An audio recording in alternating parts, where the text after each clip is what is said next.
Excuse me. I can't seem to find any information on this artist in the Iris family archives. The photo you provided also doesn't show any matches. Just as I thought. I'd like to ask, what kind of traces do people leave when they enter a dream?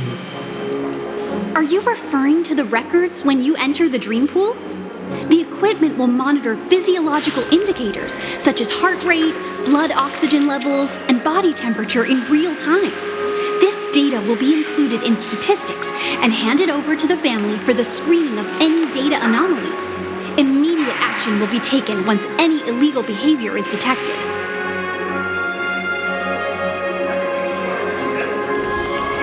I apologize.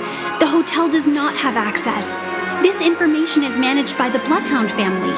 We can only gain access if there's a problem. Looks like nothing can be found here. At least we know who to look for next. We can ask the Bloodhound family for information. Thank you for your assistance, Miss Allie. By the way, is Miss Robin doing fine? We are looking forward to her performance. Fine? What does that mean? Is there something wrong with Miss Robin? The preparations for the Charmony Festival have been proceeding smoothly, so I guess things are pretty good. I believe she will be able to put on a spectacular show for all of you. I'm sure. Sure enough, no one knows about Miss Robin. I'm not surprised. But that Miss Firefly is truly mysterious. There's no information on her in the hotel system.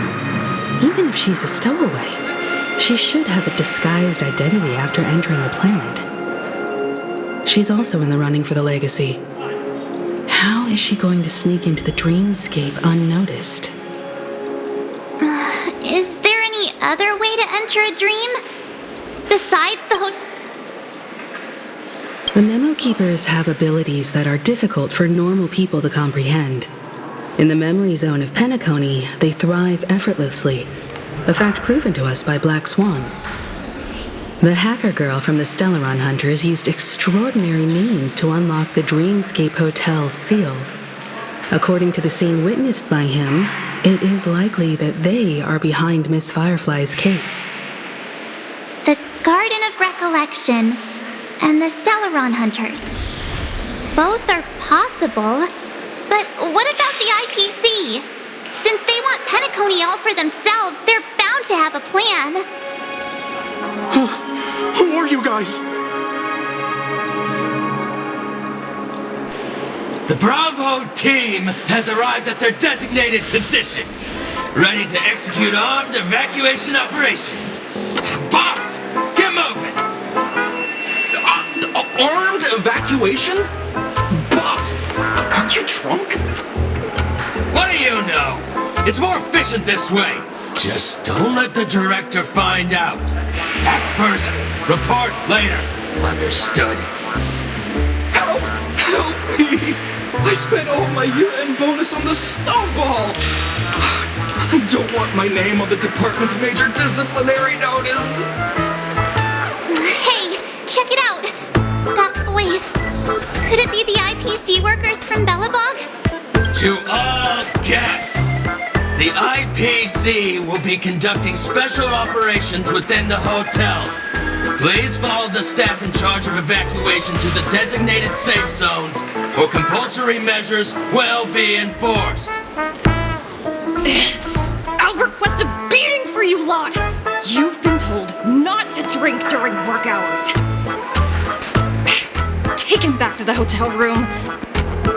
I'll organize a meeting later to properly go over how this incident report should be written. Miss Topaz? I never thought I'd run into you on Penacony. Long time no see, Astral Express crew. Aventurine has told me a lot about your happenings. Huh?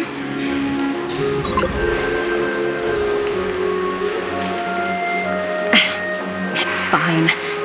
Do as they ask, and try to avoid any conflicts with the family. Report to me before taking any action. Yes, all right. As you see, the IPC isn't very popular here in Penacony. Cordiality from the family is a mere facade. The former frontier prison has turned around and cuffed its shackles on the IPC staff now. Only Aventurine, who carries an invitation, is allowed to attend the banquet. An entourage like us, we can only sit around in the reality hotel, unauthorized to even enter dreams. No wonder Aventurine's scrambling to partner up with someone. The IPC can't back him up in the dreamscape. His situation isn't optimistic, I hear. You're all helping to investigate some dirt on the family, are you not? Let me know if you need anything outside the dreamscape. The IPC always treats its partners well. Thank you, Miss Topaz. We're on our way to the Hounds to verify some intel. Perhaps you've had dealings with them?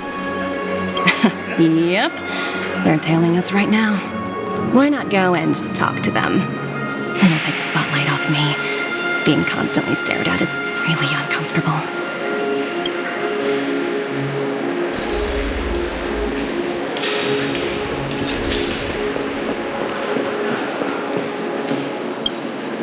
We're carrying out our captain's orders. What do you want? We made a mistake last time, and we're working hard to rectify it now. We don't have time for anything else. Surveilling the IPC executive Topaz, ensuring that she stays put at the Reverie Hotel during her time on Penacony. We've got the right one this time. So that's it. They were the pair who were after Firefly at the time.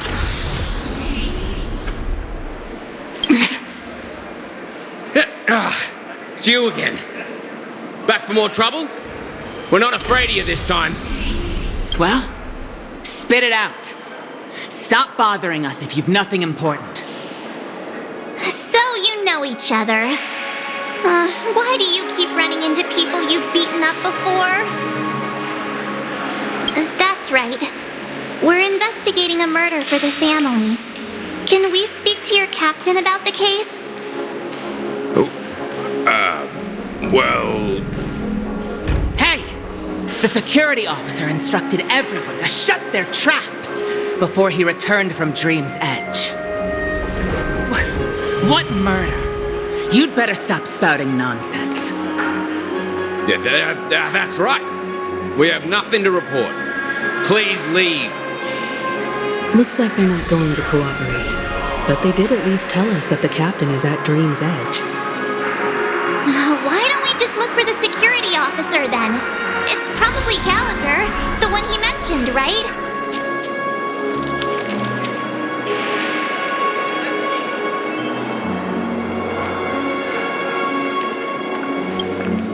How does it feel to be in business with Aventurine? I bet you're not used to it. That's just his style. All or nothing is his mantra. He's always cozying up to his clients while egging them on to undertake some dangerous assignment with him. But everyone has their merits, so I won't comment further. But Aventurine's luck has always been good. He's always closed all his cases without a hitch and basically never lost a gamble. Which is why, on the issue of retaking Penacony, I'm watching with keen interest. As for the two cases, apologies, but I don't have much info on them either. All I can do is ask you to keep digging for more details.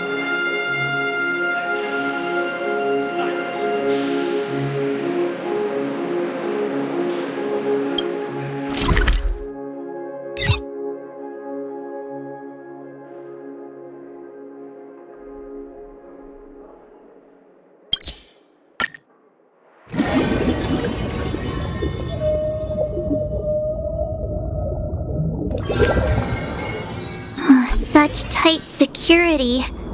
I bet they're stumped by the case as well. Gallagher. Gallagher. Apologies. The Bloodhound family is running an investigation up ahead. No unauthorized personnel allowed. Hold on a minute. I think I've seen you before.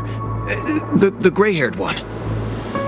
How much trouble have you stirred up exactly on Penacony?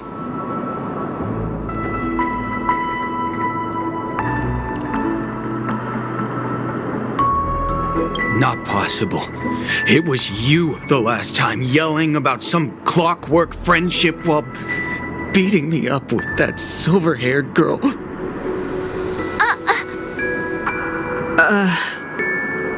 I'm not letting you get by this time.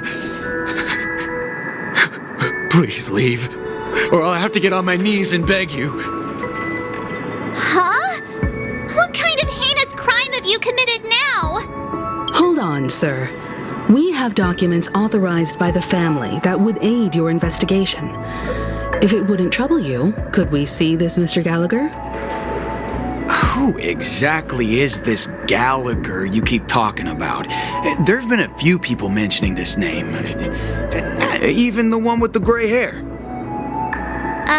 He didn't send you all here? It was the security officer who dispatched us. That's all I can divulge. He'll do. He's the one we've been looking for. Sorry, no can do. The boss said that since it's a matter of the family's reputation, no one's allowed through. Everyone, please leave. There's really no need for us to make things difficult for each other, right? We're really sorry for troubling you. Let's think of another way. Another way. That's it! Didn't they say something about that? What was it? Clockwork? That got this guy to change his mind? Can you perform it again? That, clocky magic. Please?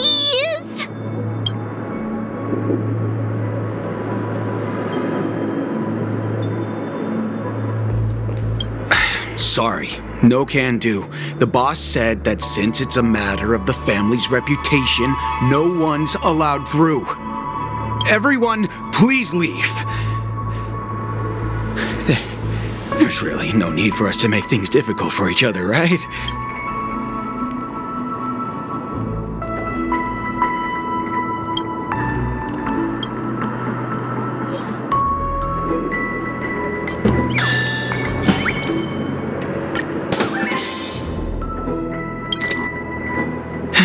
Let me see what time it is now. Whoa! It's this time already! What? Time to clock out! And no one's gonna stop me.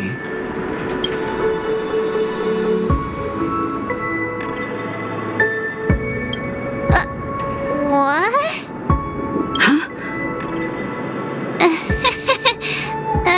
This clockwork trick of yours, it's kinda dangerous. At least he won't be getting in our way again. Let's go find that Gallagher and ask him the intricacies of the case. I was wondering what all the commotion was. Huh. Oh, it's you guys. Welcome. Since you made it here, what can I do for you? Hello, Mr. Gallagher, sir. Judging from your tone, it sounds like you were expecting us. Miss Himiko, you're too polite. There's no need to call me sir. Mr. Gallagher, you even know my name. Of course I do. You folks are from the legendary Astral Express and honorable guests of the Watchmaker. I had an encounter with this gentleman in the golden hour. I remember that little silver-haired girl was there too. I'm sorry for what happened to that kid. This is also the reason why we've come to visit you, Mr. Gallagher. The Express can't just overlook the death of that child. So we've decided to help the family get to the bottom of it, in the hopes of getting justice for her. The Nameless involved with the family. What an unpredictable twist of fate. Why? family? It's nothing. On Penacony, everyone loves the family. No matter how much one resists the beautiful dream, when the time comes, they too will find it hard to let go. Who wants to leave a warm nest? Just idiots, little kids, and inebriated fools. Mr. Gallagher seems to be getting at something. Well, you got it wrong. I'm not. You want to discuss the case? Sure, come with me. This is not a good place to talk. Let's go elsewhere.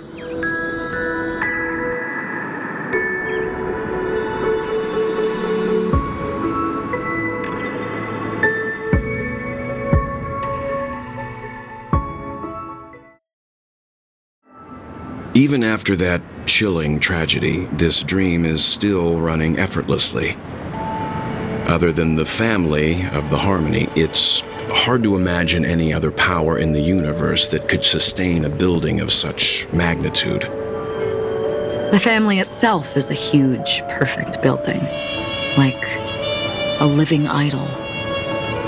Each member of the family sees themselves as a piece of the divine puzzle, revolving around a singular core and a shared ideal.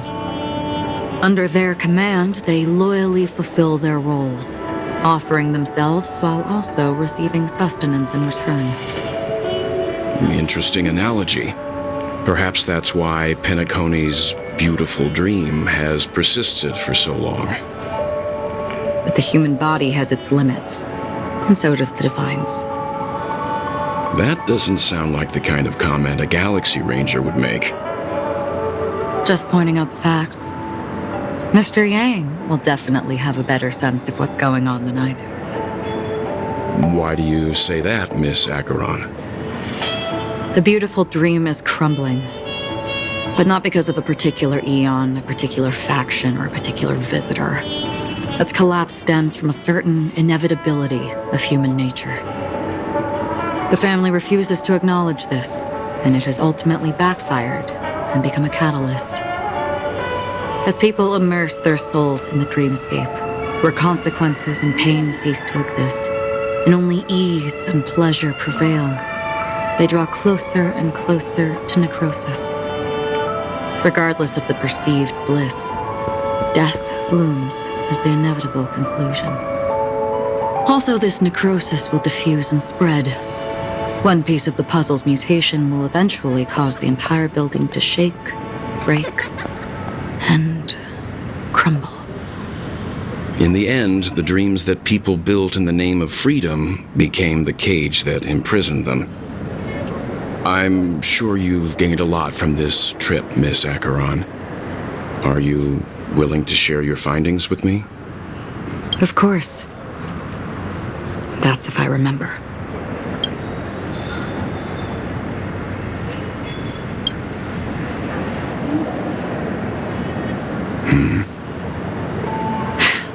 Don't mind me. It's just a habit. Owing to events in the past, I've become easily forgetful. It's only when this sword is unsheathed that those hazy memories start to become clearer.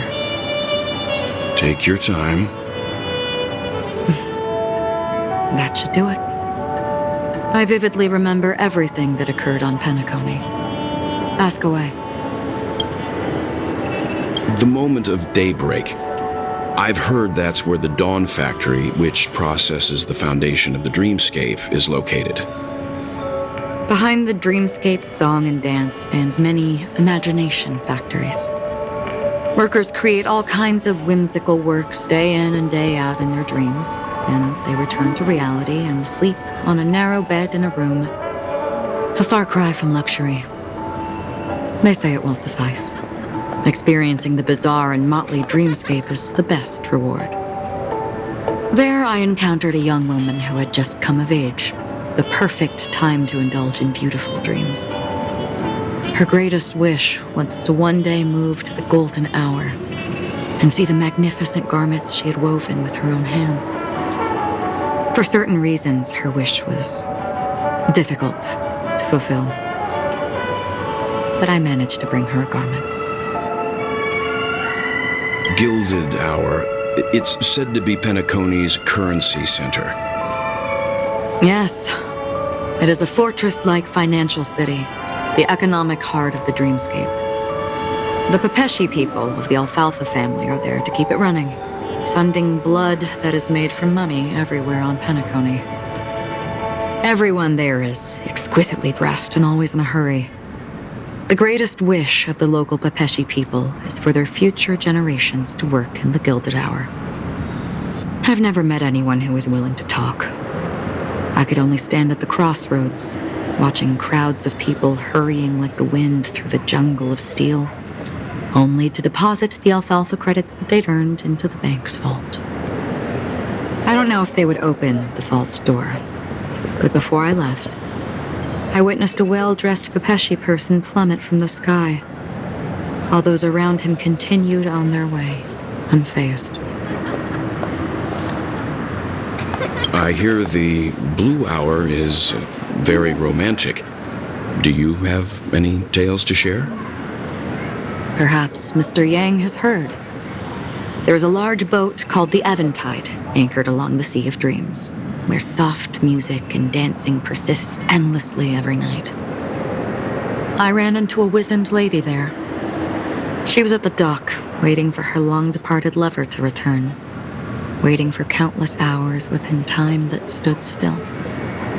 In the humid sea breeze, she spoke of her own youth. Like many who desired wealth and love, they came to Penacony to pursue their dreams. Alas, her lover's consciousness was lost in the dark depths of the Sea of Dreams. Finally, she suggested we continue our conversation on a boat in the shallows. I agreed and boarded the boat with her. But she never said anything. Her eyes absent-mindedly gazing at the horizon for what seemed like forever. Finally, we retreated to the beach.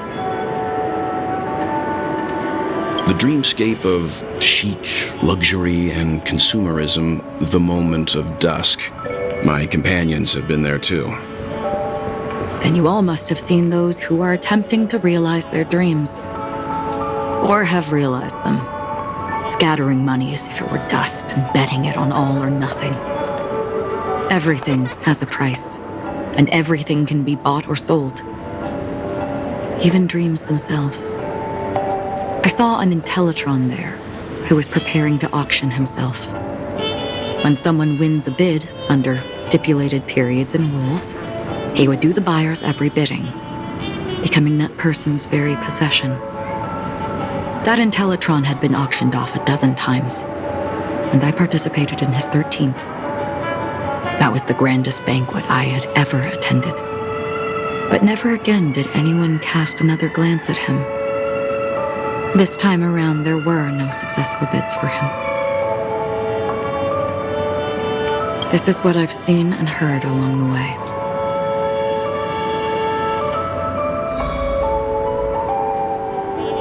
Someone once said to me, Penacony wasn't like this a long time ago, nor should it be. I've traveled through the reality and dreamscape of the planet of festivities, watched the tides of night rise and fall when time stopped for people, where the spirits of the rich and impoverished remain forever fixed on their own scales. This is why I think the collapse of the beautiful dream is inevitable. There might be a way to change everything. Perhaps. But if this is indeed the world that people desire, if this is precisely why life chooses to slumber, should we still seek to change it?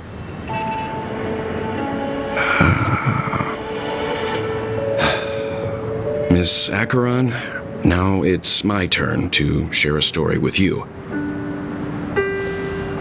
There was a man from my homeland who, at a time when the world was grappling with deep, unhealable pain, made a choice.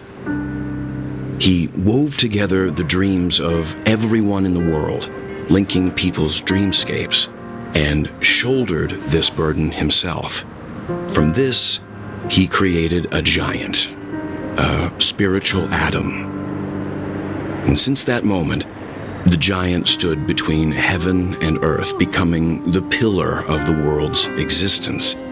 As a price, those who found it hard to move forward, who could not advance, forever lost their future.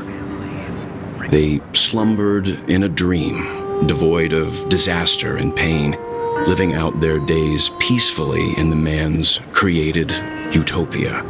And it is because of the wishes of those people who wished not to awaken that this spiritual atom became unbreakable. And yet, you stand here right now, which also means that man failed. Because people must always move towards the future. Even if human weaknesses make them pause when they truly cannot move forward, humanity will eventually seek a way to save itself. And that man, he was never a failure. Like everyone in that world, he etched the possibilities of human nature into his heart. He was the sun chaser of legend, soaring towards the sky and embracing his final victory with his fall. He ascended to heights uncharted, only to come face to face with the sun, a place not visited by anyone before. His wings would melt because of it, only for him to fall into the sea. And after that, countless others would surpass him, soaring to even greater heights. A fitting metaphor for the Nameless's trailblazing spirit. Thank you, Mr. Yang. I know what you wish to confirm.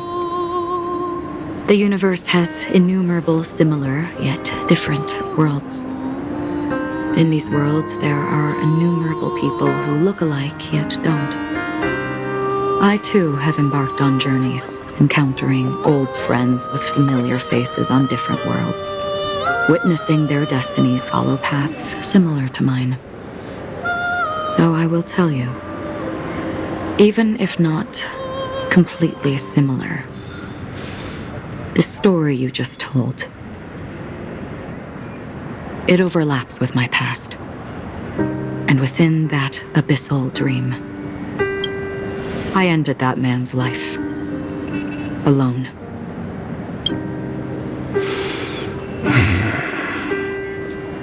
I am not who you think I am. Nor will my home be as fortunate as your world. I am sorry. It's fine. I don't mind, so long as I can alleviate your suspicions. There's something I still wish to know, Miss Acheron. Under that representation of the hunt, exactly what sort of power is it that has motivated your solitary journey thus far? Mr. Yang, before answering that question, I wish to continue the previous topic. I like your analogy very much. Indeed, birds are born to fly. But in a distant past, their ancestors could only gaze at the sky in envy. They saw that faraway ray of light from above the heavens, piercing through the clouds and blanketing the earth. And so, time and time again, generation after generation, the birds spread their wings and took to the sky, attempting to touch its ceiling, all because the sun was there. Then, what if the last bird finally soars into the sky, only to realize that the end of the light is not the sun, but darkness? Then why, exactly, do we even walk towards the light?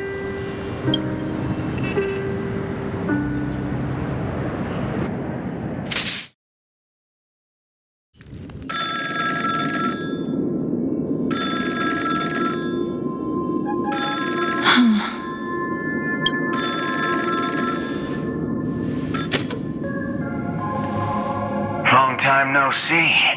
Having fun on Penacony? Acheron? This voice, it's not constant. Could it be her companion? Though I don't know exactly what you are, or what you're up to, my bullets will find you. Until then, you best find a casket store on Penacony and ask the owner to reserve a good quality casket for you, imposter. Imposter? I see. She gave my whereabouts to someone who's tracking Acheron too. Who are you? Huh? Did I make a mistake? Who the heck are you? I'm the Garden of Recollection's memo keeper. Not bad.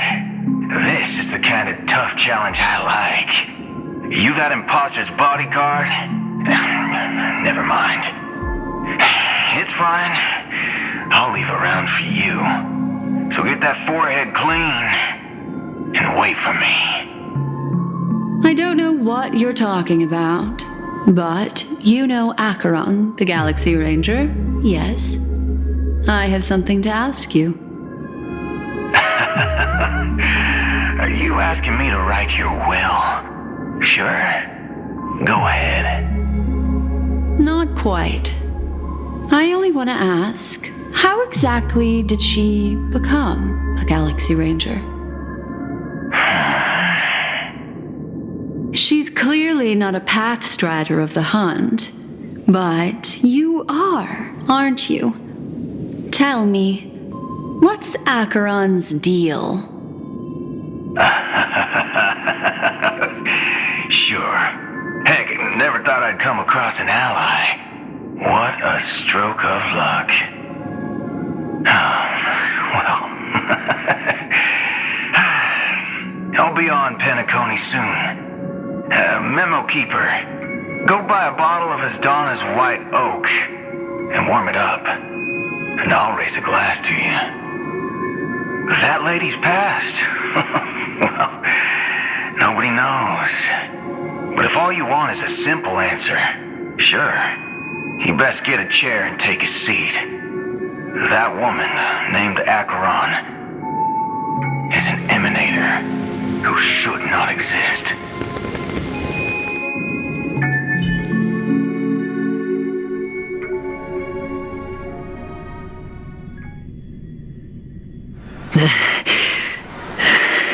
You look pale.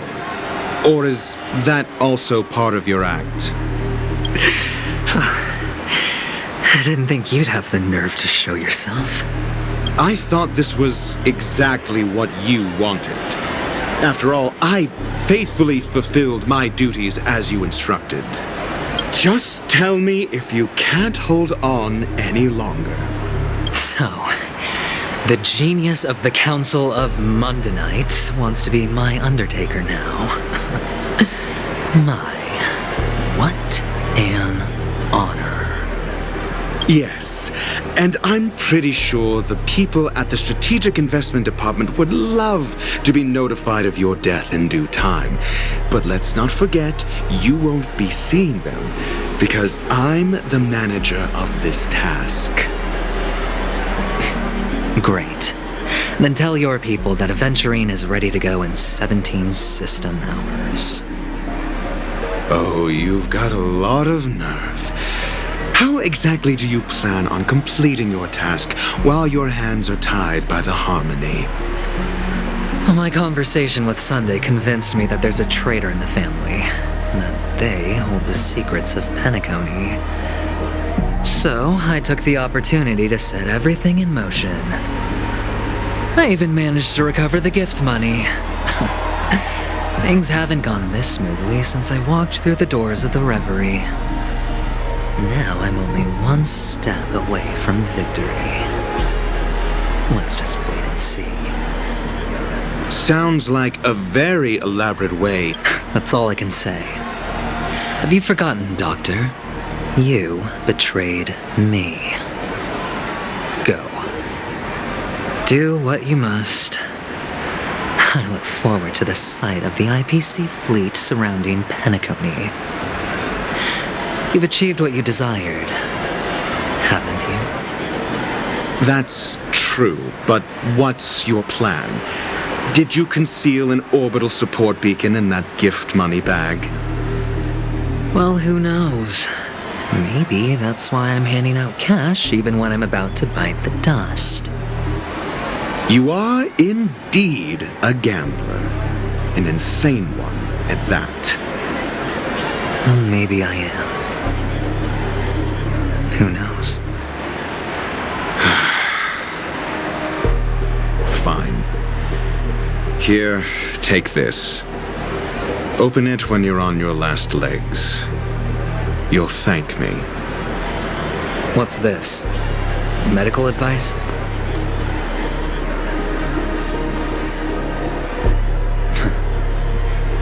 You catch on pretty fast, Doctor.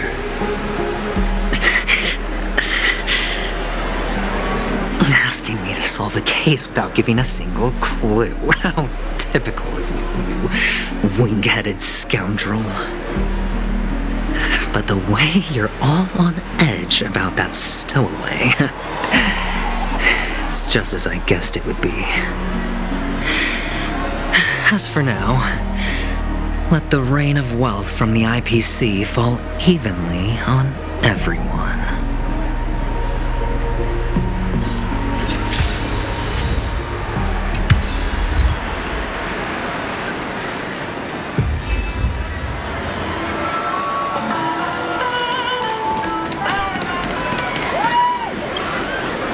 Would you be willing to support my performance? And keep the Song of Beauty alive in the cosmos? Wow, how fabulous! But why would you give such a wonderful gift to a random stranger like me?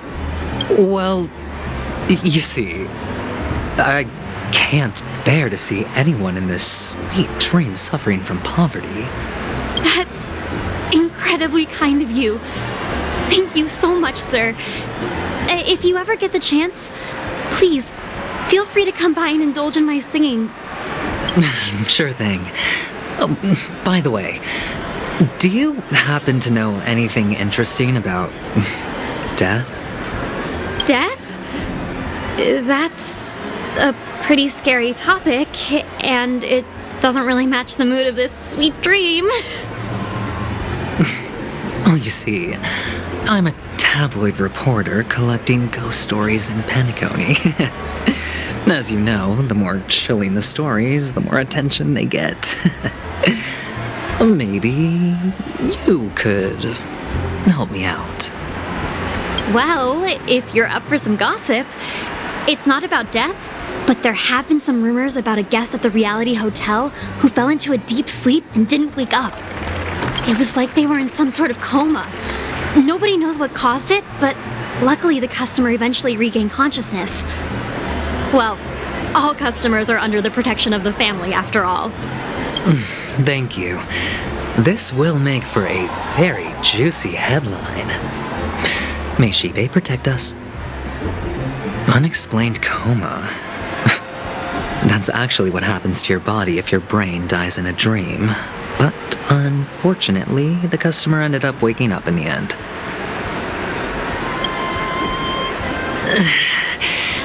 I can feel something inside my head. Is the harmony... The world has truly lost its way.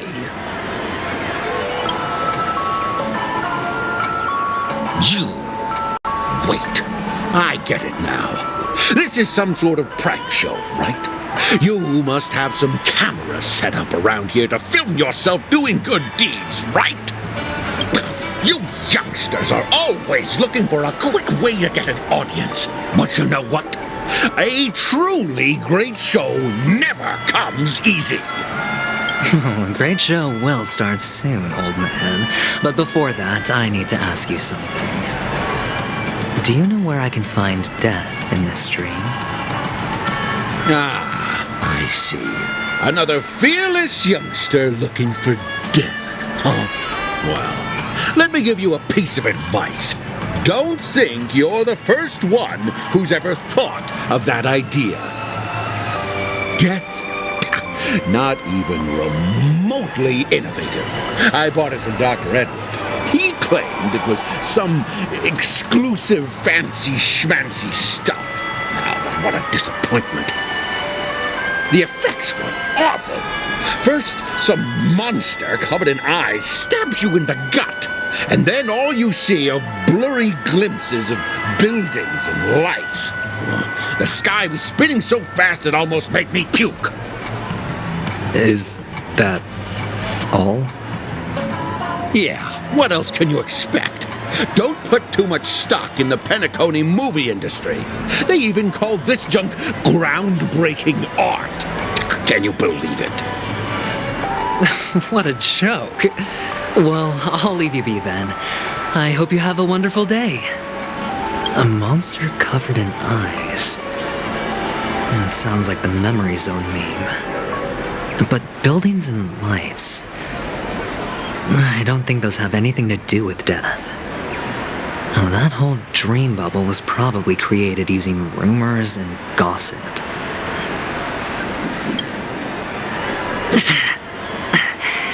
The disturbing voice in my head. It's getting closer. Take care, my friend. If you ever find yourself in danger, remember that the hounds are always ready to help.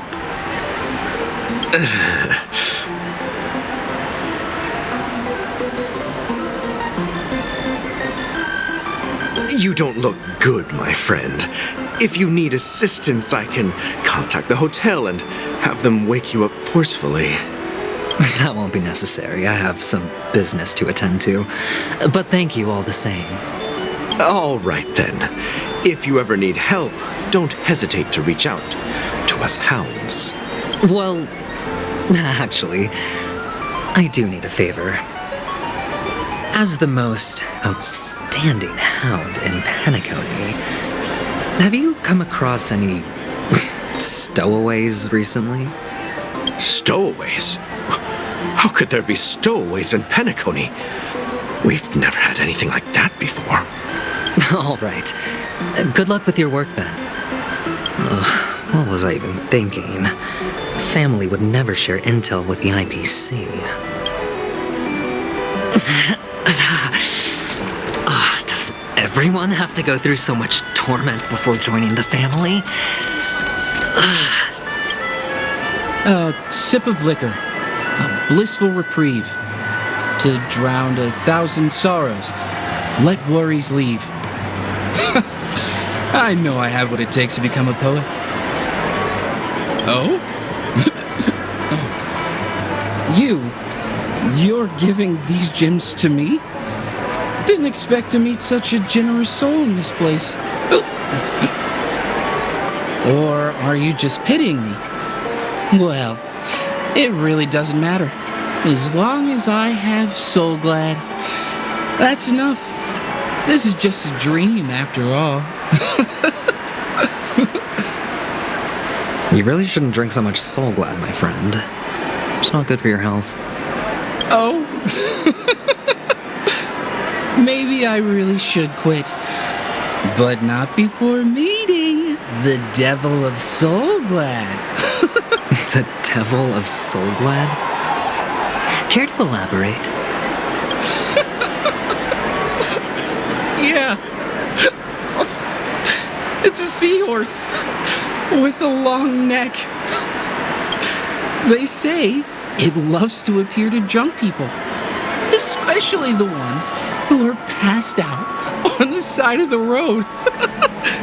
How funny. Yeah. Very funny indeed. Thank you.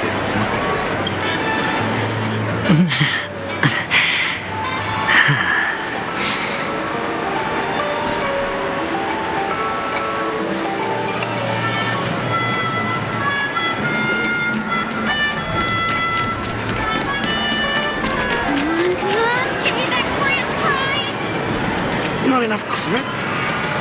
You want to talk to me? Sure, but nothing too sensitive, okay? Huh. Wealthy people have fancy ways to enjoy this dream. But to be honest, I've never seen anyone who gives out money to others like you. So, are you trying to be the prince from the tale, handing out his gold leaf garment and melting his lead heart in the fire? I'm flattered.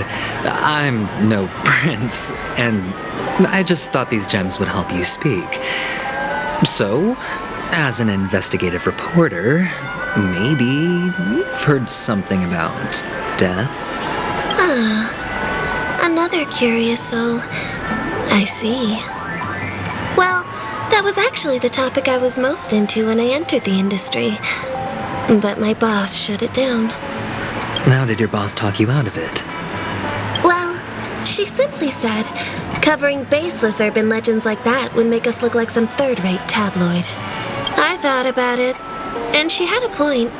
Reporting on stuff like blowing out birthday candles and getting spooked by nightmare ghosts isn't exactly professional material. Guess she's got a point. Thank you for sharing.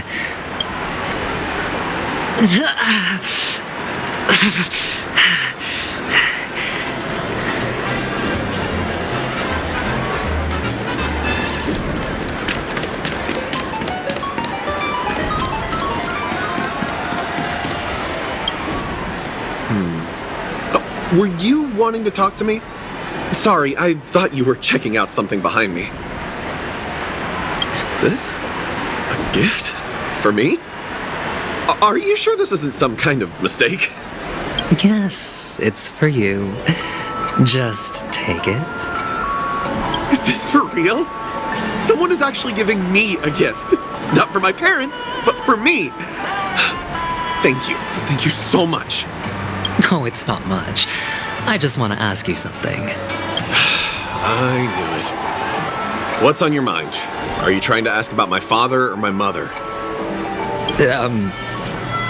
Neither.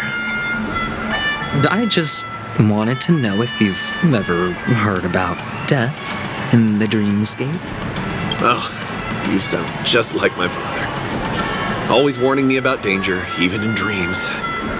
He's an Intellitron, so his dream entry methods are different from us organics. Can't count on him to protect me if something does go haywire.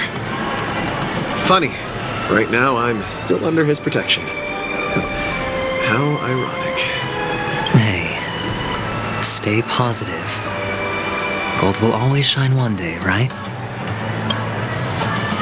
The Devil of Soulglad, Dangers in the Dream, and Nightmare Ghosts.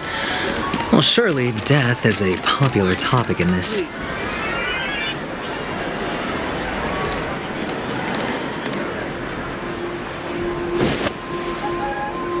Remember what I said. You Sigonians are better off hiding in the sewers. Look at you, snooping around and sticking your nose everywhere. Is the smell of death so enticing, my fine fellow? Oh, it's you, masked fool. I should have guessed it. You're the imposter who appeared on TV after Robin's death, right? I heard you got caught by the family. I gave you a clear clue. Befriend a mute. Simple and straightforward, you know? And what did you do? You messed it up and ended up as their prisoner. I told you to make friends with a mute, not become one yourself. You really let me down. What do you mean? You know better than I do. Who watched the little songbird that couldn't sing perish right before their eyes? You did, Blondie. No, I mean... What did you mean by becoming one myself? Well, it means you'll soon end up like her, unable to speak ever again.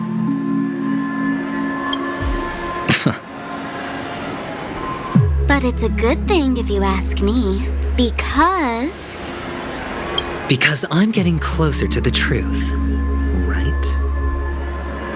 Oh? Why else do you think I'm handing out cheap trinkets all over the streets, fool? All part of the act. Fool's bait. The more pathetic I seem, the more likely you'll come sniffing around. So, now that I've drawn you out, will you reward me with an answer for my efforts? Why should I help you? Don't you want to see Penacony descend into chaos? Well, I can make that happen.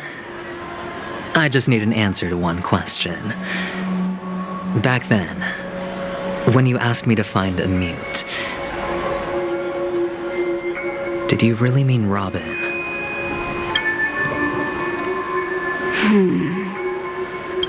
And what if I say no?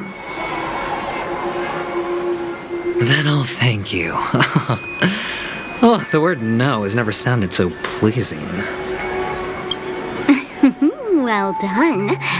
I admit I underestimated you, but what difference would it make? Let me tell you something. There were 2 mutes, but one is dead now, and the other, though he's still in Penacony, I'm afraid you'll never find him again.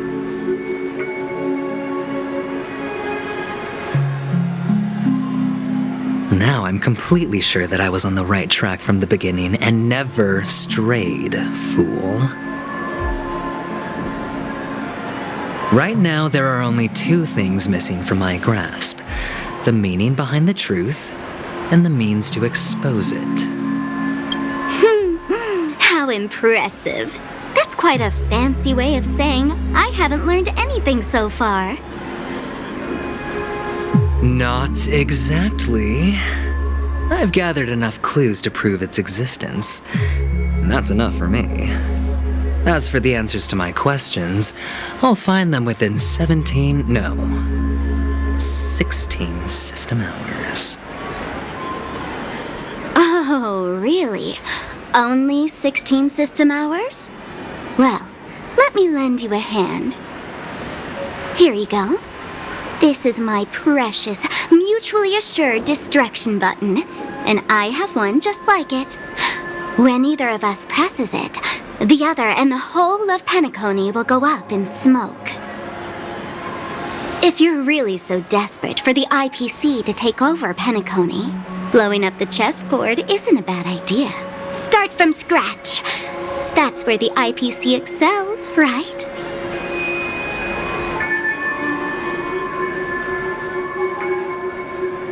Just press the button when you're at your wit's end. And of course, feel free to reach out to me for my hospice care, too.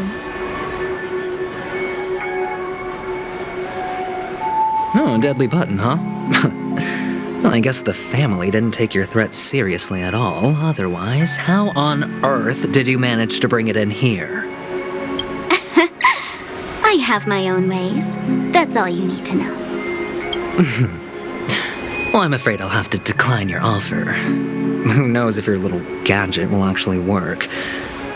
By the way, I have no plans to search for the other mute friend you speak of, but it's good to hear that he's still here in Penacony. I'll handle the rest myself. I'll orchestrate a grand finale for the downfall of the family. And at the climax, the walls will crumble, people will wake up, and those who couldn't speak will find their voices again. When that time comes, go ahead, press the button, light up the sky with a magnificent fireworks display for me. Catch you later, fool. You're still talking big, but sure, if that happens, I'll stay true to my word. Just don't let me down now, okay?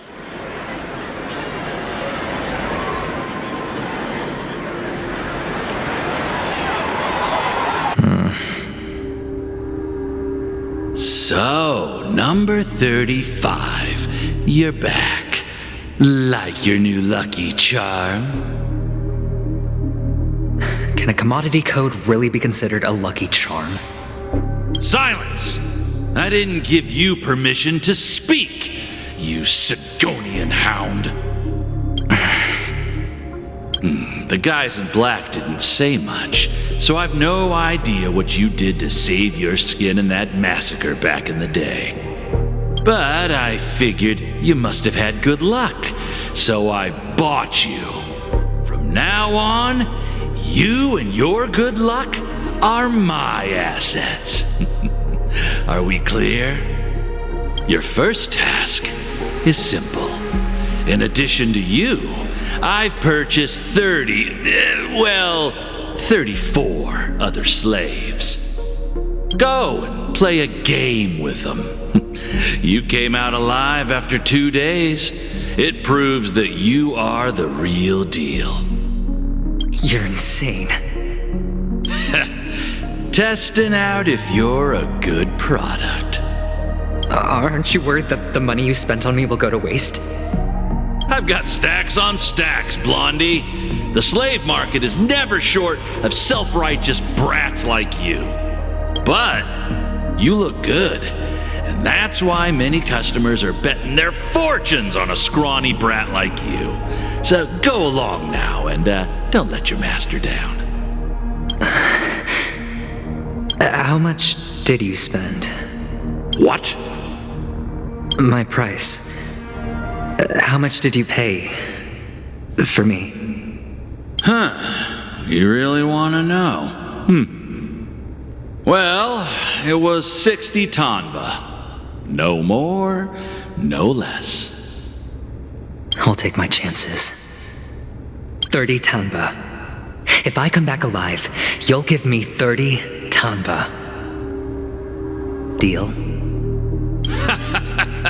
Are you trying to strike a bet with me? Oh, you've got some guts. Yeah, sorry, but that won't do. Don't forget your place, slave. You're not qualified to be at the table. You're just a chip, a life thrown away in someone else's hands. Either you come back with more chips for your master, or you never come back. It's all or nothing. Don't embarrass me, my lucky hound.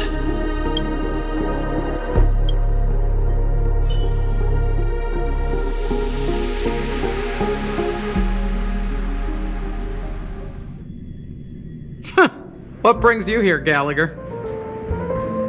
Some friends from the old days. Do you have a moment to spare, Siobhan? Oh, I have the whole day to spare. Ladies and gentlemen, welcome to Dream Jolt Hostelry. This bar offers a wide variety of drinks, but we draw the line at Soul Glad. Why settle for ordinary when you can experience extraordinary? We're dedicated to serving up nothing but pure joy and laughter. What would you like to drink? I'll whip it up for you. Look! A lady as cool as Serval! Who's Serval? Will you, introduce me to her? Huh? Oops!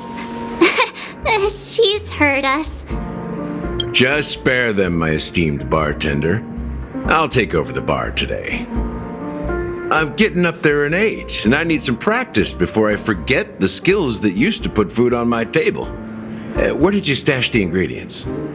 They're all under the counter. Since our guests have traveled from afar, shouldn't you whip up some special drinks? That's exactly what I had in mind. Hey, my friends, do me a favor. Go around the bar and bring me any ingredients you fancy. The discussion might take quite some time, so I'll prepare some customized, non-alcoholic drinks for you. In the bar? But aren't all the ingredients right there on the counter? Why, we're in a dream, my lovely lady. You can help yourself to anything if you wish for it. Comfort, hunger, confusion, or even boredom. It's all within reach, right at your fingertips. Oh, did you hear that?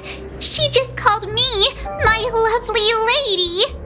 Even in reality, mixing drinks is more than just throwing ingredients together. A bartender needs to capture the bar's atmosphere, master technique, and spin a tale of mystery and anticipation. Only then can a perfect drink crafted with a customer's life story be created. In other words, what you get from your drink is down to luck. So don't overthink it. Indecisiveness has no place when it comes to enjoyment.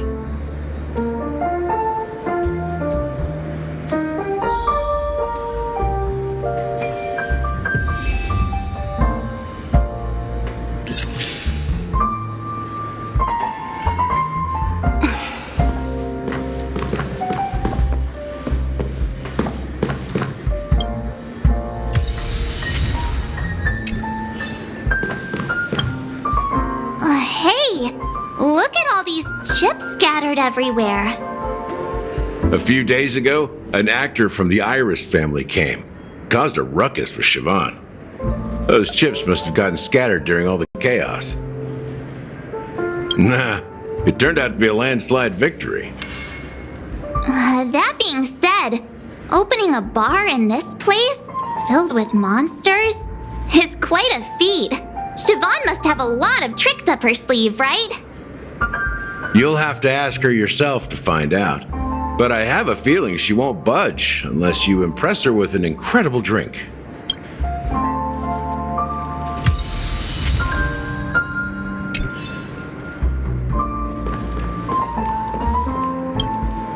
It's Soul Glad!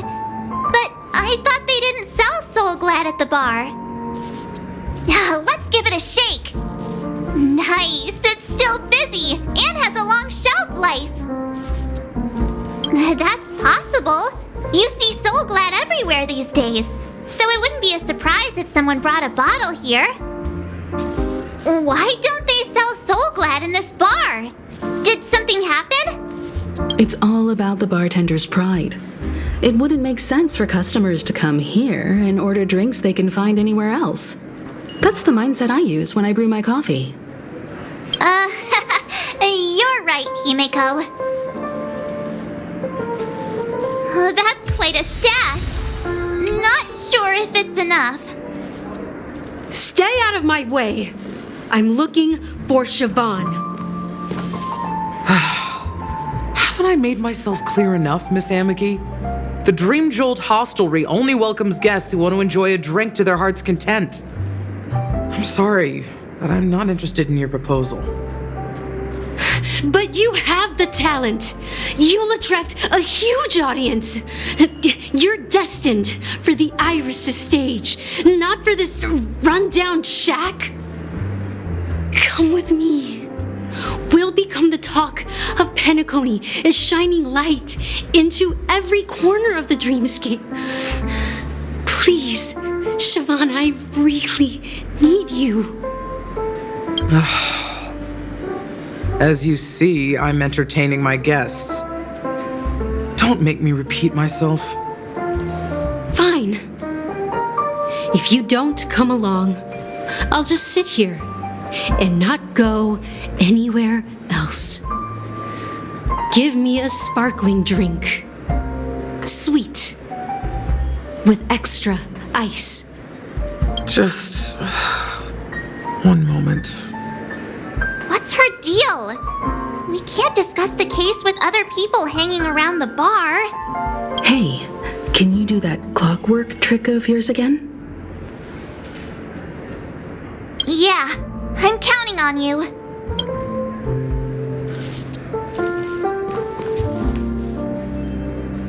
You're one of Siobhan's guests, right? What can I do for you? If you're here to convince me to leave, please stop it. I'll never leave until she accepts my proposal. I just don't get why she won't leave this place. This rundown shack with no customers whatsoever.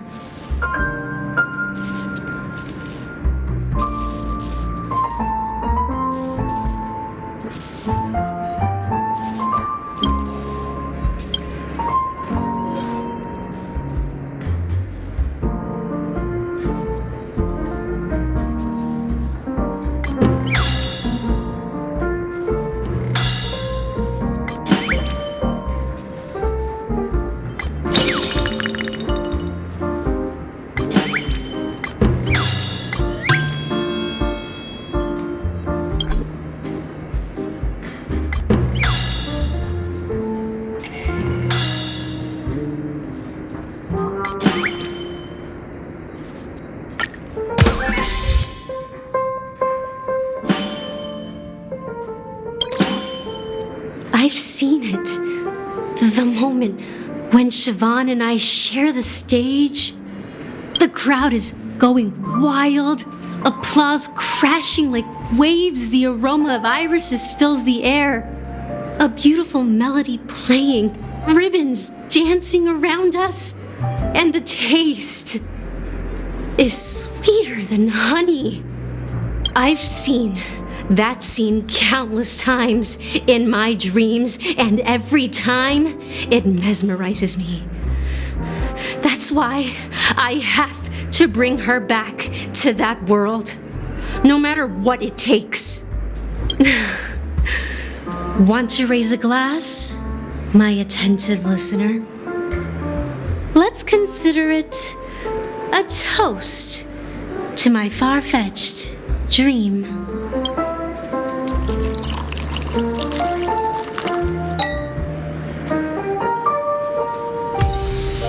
She's still not leaving. Maybe I'll have to try again. I just don't get why she won't leave this place. This rundown shack with no customers whatsoever.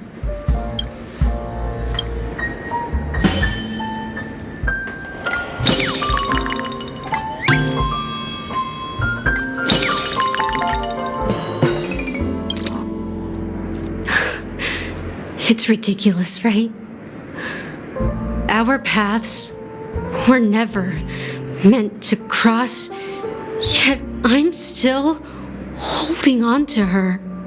I'm too timid and shy, longing to shine but afraid of stepping into the spotlight. I need her guidance because I'll never be able to do anything alone. You don't know Siobhan's past, and you have no clue how radiant she used to be. Even among the talented Iris family, her skill was unmatched. I know she probably thinks I'm just trying to ride her fame to get ahead. But all I want is for her to reclaim her place.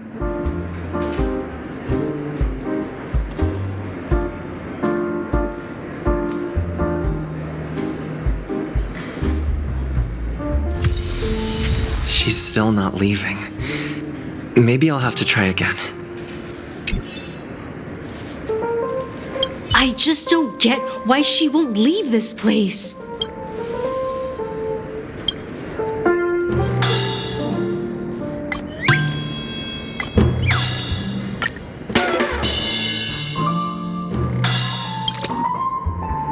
Those darn Iris jerks! They're the ones who forced Siobhan into hiding here, running this pesky bar. It's all their dirty scheming.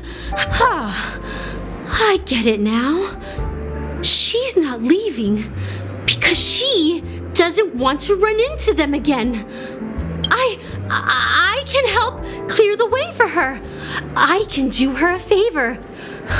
I'll go back and write a letter to the Dream Master exposing the crimes committed by the Iris family. Siobhan will definitely appreciate it. Well, talking to you has got me feeling a bit down. My thoughts are swirling, making my mind clear, and bringing tears to my eyes. Maybe I should find a place to reflect on what Siobhan truly means to me. Here's the payment for the drinks. Please, pass it on to her. I'm leaving now. Amaki has left? That's good for her. Radiant dreams may be enticing, but they're nothing more than dreams. Her drink is on the house. Please keep the money. When you're ready, go to Gallagher. I can tell he's itching to show off his skills.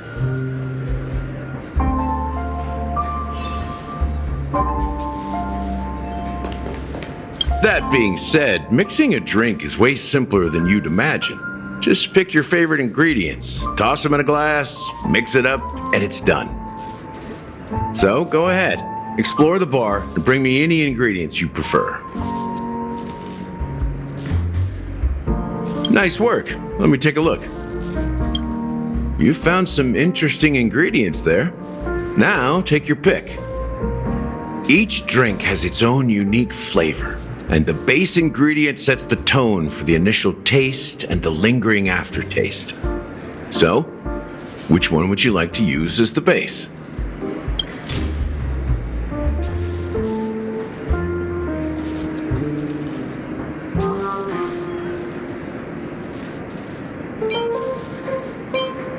Sweeter than Suza juice and more bitter than dream syrup. Dream in a bottle. That's a metaphor for Penacony itself. Now that you've chosen the base, it's time to pick the adjunct. The ingredient that'll create a marvelous chemical reaction with the base. It should give an unforgettable taste without overpowering the main tone.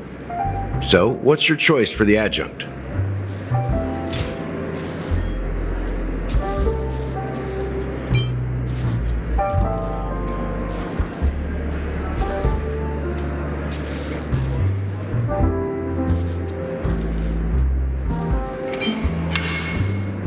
This is the most pungent adjunct we have, and my personal favorite.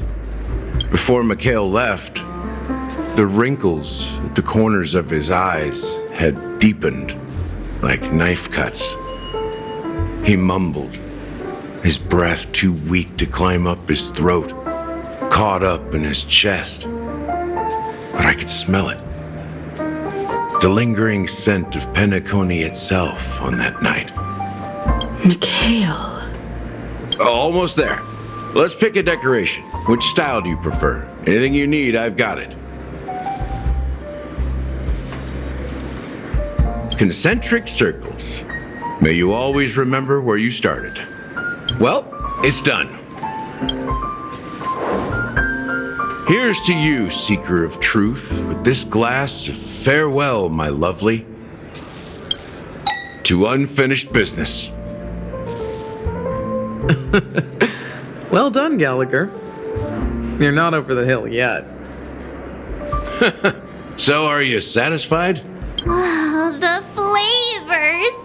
They're way more sophisticated than Soul Glad. The richness and layers of these flavors are a masterpiece, especially with the adjuncts. I can taste the spicy and sour notes with a hint of sweetness. I'm not entirely sure what it all means. Maybe Mr. Gallagher can shed some light on it. Well, if you're expecting a profound answer, I'm afraid I'll disappoint you. The imagery it implies is pretty straightforward. It's just a glimpse of what this dream truly tastes like. Nothing more. Does this true taste have anything to do with that, Mikhail?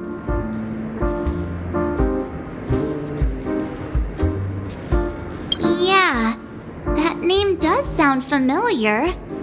When you got knocked out by that masked fool girl, I think I heard someone calling that name. Do you remember? I was right about you. You guys seem to know quite a bit, and now there's no reason to hide anything from you anymore. Let's dig deeper into the case, and of course, I'll tell you a story about Mikhail. All right, let's start with what we know based on the clues the family has. It seems that Firefly isn't a local or an invited guest. In other words, she's a stowaway. She managed to fool me at first. My age must be getting the best of me. But here on the planet of festivities, stowaways are a common sight. You're bound to run into one sooner or later. After the incident, the hounds wasted no time searching for that girl in both the dreamscape and reality. But here's the thing. We only received bad news, and the trickiest kind at that.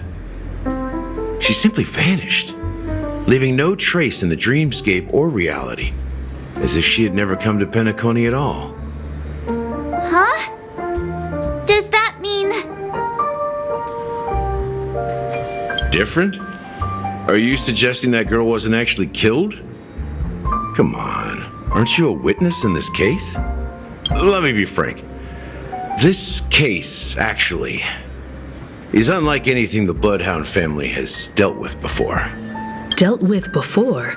So, death does happen in Penacony, if I understand correctly. You've witnessed it, so there's no need to hide. Even the shiniest city has its dark side. We're all adults here. Surely I don't need to explain too much to you. Confronting the family based on that alone would be naive. Death may occur in sweet dreams. So what? Such events are highly unlikely and only affect a tiny number of people. If you really want to delve deeper into this case, you need to understand the true problem with the family. I guess it's time to tell the story of that Mikhail. You're very perceptive. The Astral Express has received that music box too, right? Do you know the secrets it holds? There's a message. Witness the impossible in the realm of dreams. Find the legacy of the Watchmaker, father of Penacony, and thus the answer to the question, why does life slumber? That's the exact wording. Hey, why are you laughing? Wait, did you write it? It's quite poetic. No, but I'm the officer in charge of this case, so how could I not know? I'm sure you must have noticed that this message didn't come from the family. You might have even guessed that the relationship between the family and the Watchmaker isn't as close as it seems. That's just our speculation. Actually, it's hard to believe that the father of Penacony and its actual managers are at odds. Now I can assure you that your speculation is absolutely correct. The family has considered the Watchmaker an enemy for a long time, but the hounds haven't been able to track him down, as he seems to be living only in the characters and stories he created. Let me ask you a question. Have you ever wondered why the family allowed the Watchmaker to send out such a ridiculous message to the outside world, inviting you here and causing chaos? So, you want to seize this opportunity to expose the Watchmaker? Well, now you understand why the Oak family authorized the Nameless to assist in the investigation, but kept you in the dark, right? Because the Watchmaker is not the legend of the land of the dreams at all. He's the most shameful stain in the history of Penacony, and he's the root cause of all the anomalies in the dreamscape. You don't get it? Well, I mean, Mikhail, the betrayer of the family, he's the Watchmaker.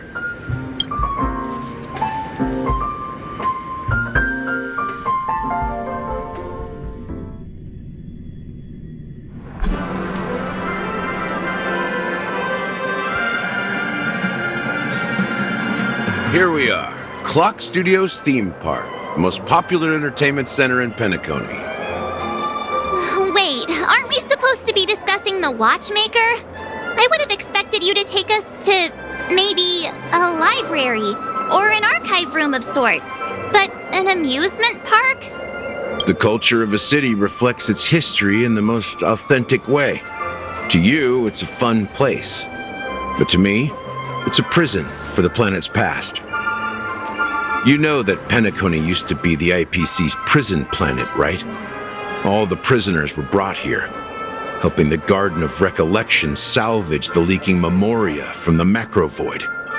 The prolonged exposure to high concentrations of memoria caused a unique phenomenon.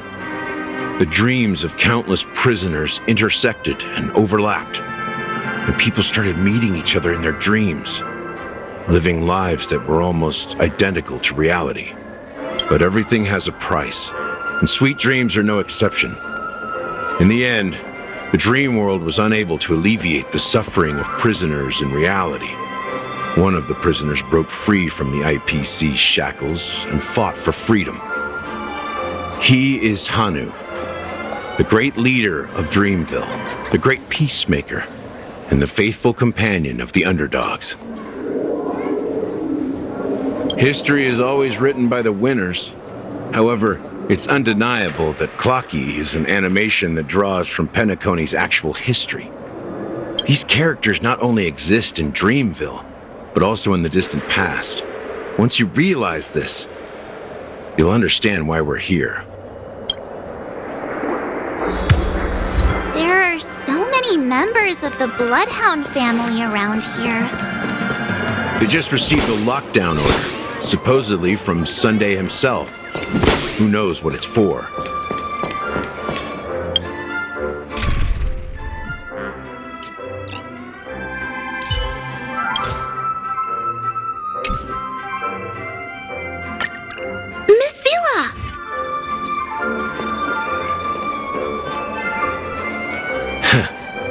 So many of them. I've never seen anything like this, even when they're tracking down suspects.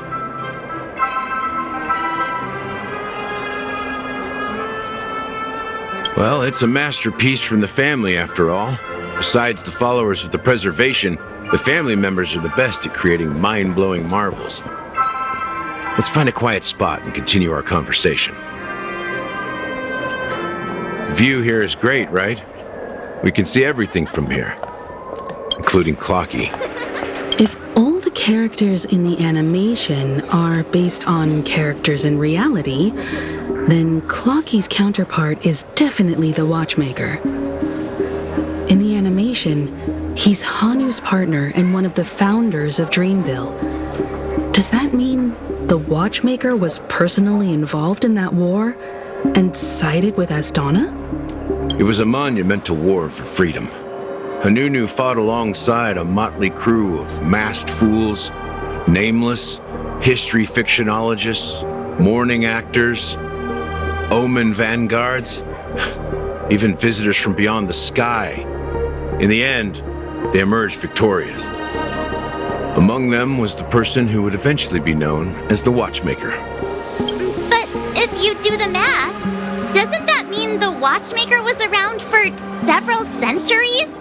I'm not sure, but Mikhail was already the Watchmaker when I met him, so maybe he inherited the title. How old are you now, Mr. Officer? I'm 13. No way. Not even close. Hanunu freed the frontier prison, but peace still eluded him.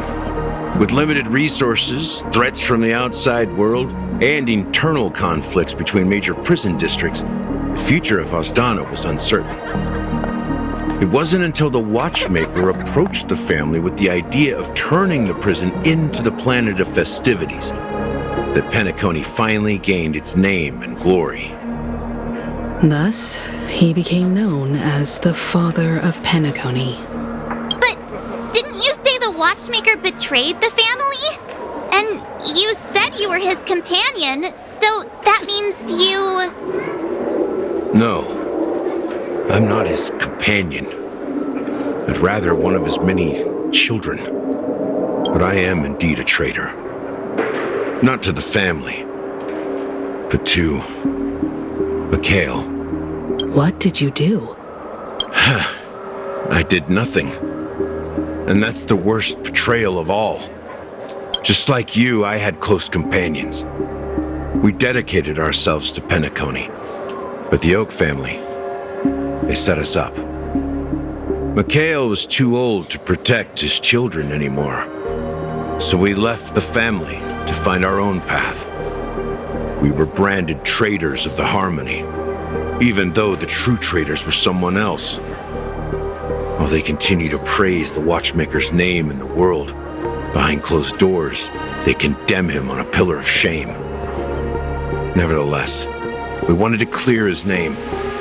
We intended to find the real traitor, the one responsible for all this, and restore harmony to Penacony. But we failed. Too much time had passed, and the land of the dreams had become deeply corrupted. After countless fruitless pursuits, I gave up. Like a lost dog. The family accepted me, and made me an officer, supposedly as a form of forgiveness. But it was actually a punishment. Since then, I've been completely cut off from my partners and my past. As for Mikhail, I heard he died in obscurity, in a place where no one could find him. That's when I realized that the Penacony I once knew would never return. We're truly sorry for what happened. But this is not the end of the story, right? Apparently, someone has inherited the title of the Watchmaker and has been secretly working against the family all this time. Unfortunately, after all these years, I have no idea who that person is, or if they're even real. Or just Mikhail's lost soul haunting the dreams. So, do you understand why I'm spilling all this info? Because I believe the girl's death must be connected to the Watchmaker's legacy. And at the end of all these mysteries, we will find the answers we are seeking. If it really is Mikhail's ghost, I want to meet him. If only for the last time. For those who despise me could form a line from here all the way to the entrance of the hotel. But those willing to look me in the eye and hear me out? Let's just say, there won't be many. I've told you all I know is a sign of gratitude. Thank you for listening to this old dog. Bark and all. Something just happened at the theme park. Now if you'll excuse me, good luck to all of you. How ironic. What's so different between the stowaways projected by Penacony today and the dream seekers once hailed as pioneers several amber eras ago? Gallagher does have a troubled past, it seems. While Firefly's whereabouts remain a mystery, his stories shed light on our suspicions about the true identity of the Watchmaker, his connection to the family, and the power struggles hidden behind sweet dreams and death. Exactly. Gallagher suggests that the real traitor is someone else, probably within the Oak family. That lines up with what we've gathered so far. Firefly got involved in this mess because of the legacy, and now we're sure that Aventurine's accusations against Acheron are baseless. You're really into Clocky, huh? He's just a fictional character, not a real person. Speaking of which, that Clocky who only reveals himself to you is quite intriguing. It's a shame we've never met him since then. Now that we've confirmed a lot of our suspicions, let's take a moment to think about the clues we have. Send a message to Welt and see how things are going on his end.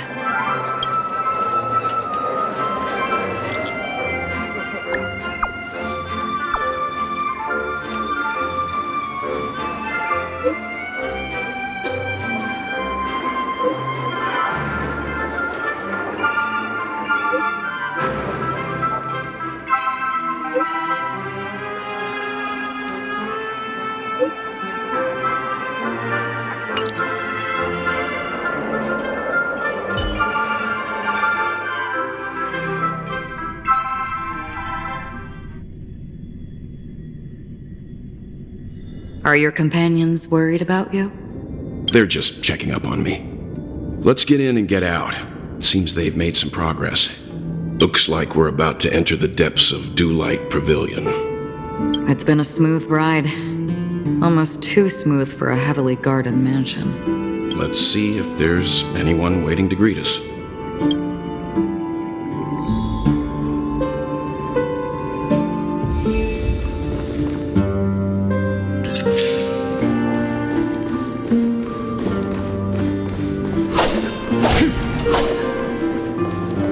Stream forth the gleam of old blades.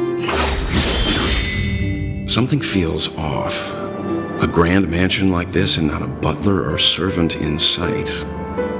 Could it be due to the disruption caused by the emergency? Well, this door is open. Looks like we'll have to investigate ourselves. Let's proceed with caution. Just one moment.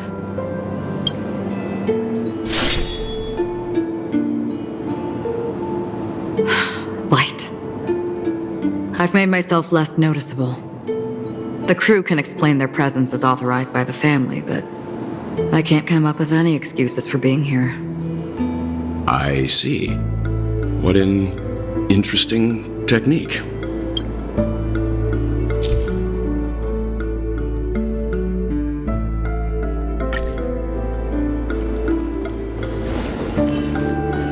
Stream forward.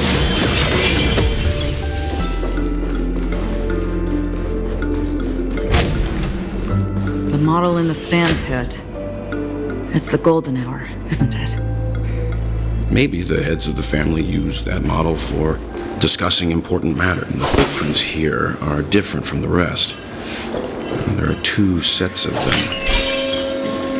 Looks like outsiders might have passed through here not long ago. Stream forward. Gleam of old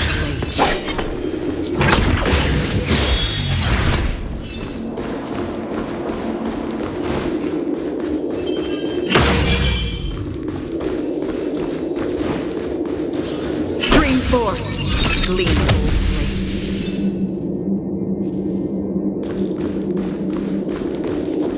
While there aren't any people in this mansion, they've set up quite a few mimetic guards to patrol this place.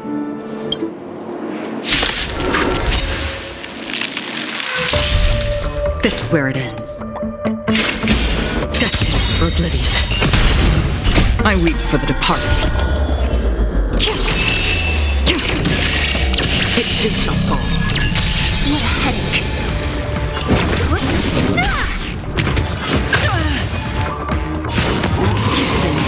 I see through you.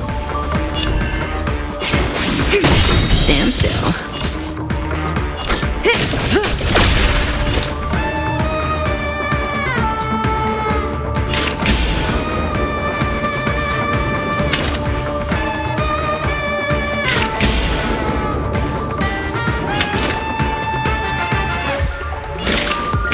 In the still waters of oblivion, I guide the wandering souls.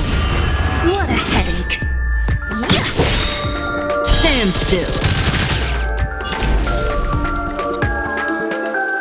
With all my power, fry the future. Then breathing sensation.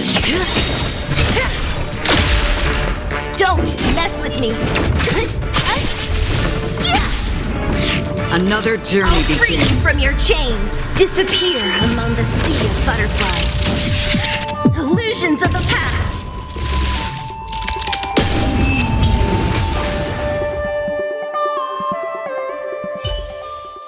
Look, it dropped something. A note. Looks like instructions from the butler for the other servants. Seems like the mansion's entire workforce were assigned other tasks before Robin's death. It must have been a big project to require that much manpower. The Charmony Festival, perhaps. But no matter what their main priorities are, there should always be someone left at the mansion, right? So you're saying someone deliberately cleared the place out? Yeah, but I don't know why.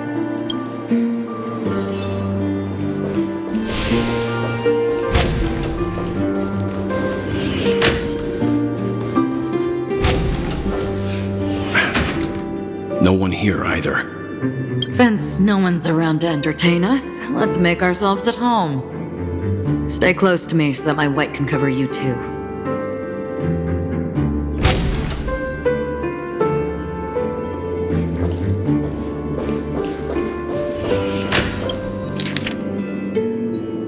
As soon as I and the rest of the crew arrived in Penacony, Mr. Sunday and Robin showed up to greet us. I remember hearing something unusual in her voice, and now it seems I was right. Robin believed it was because the harmony had been tampered with somehow. But as far as I know, there aren't many entities capable of interfering with the power of paths. Meaning? If there really is a traitor within the family, that person must hold a high position or possess unimaginable strength. That would explain why Mr. Sunday has been having such difficulty in catching the traitor. Seek, and you will find.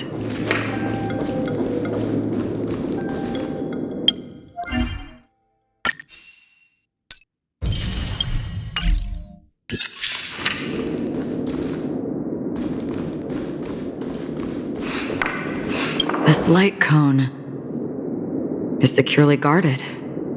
It must hold some important memories. According to Robin's interview, despite having performed on so many grand stages, her favorite performance was a pretend show she put on with her brother when they were just kids. I wonder how their relationship is now. Growing up brings gains, but also losses. Yeah, time has a way of smoothing things out. The beautiful dreams of youth will eventually fade away.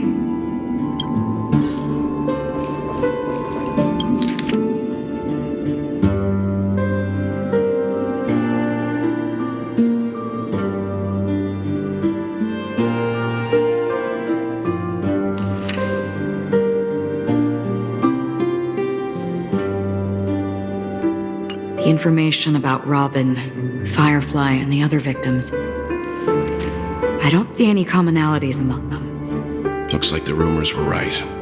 Death does seem to be targeting random victims. And based on Sunday's notes, he's no stranger to death. He's just surprised that it has resurfaced.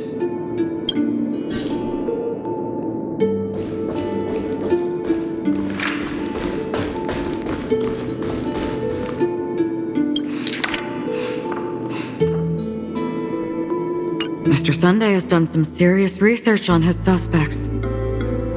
This traitor must have been causing trouble for the family for a long time. They all seem to be insiders, but I haven't met any of them. Huh? Wait, these characteristics. What is it? No, nothing. Maybe I'm just overthinking things. However, if this traitor really exists, could they be responsible for Firefly and Robin's deaths? Perhaps that's why Sunday is taking this matter so seriously.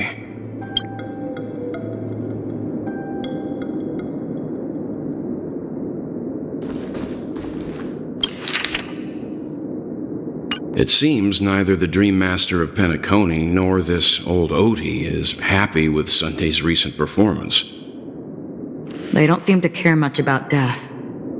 Instead, they're more concerned about the Charmony Festival and the Watchmaker. Maybe the other family heads don't think death is a big deal. One thing's for sure. There's a lot of internal conflict within the family, and everybody has their own agenda. That's all for now. Nothing more noteworthy. Before coming here, I had all sorts of scenarios in my head about dealing with the family. I did not expect an empty mansion. Watch out! Someone's approaching. I don't think trespassing on forbidden areas is the way to be a guest, Mr. Yang.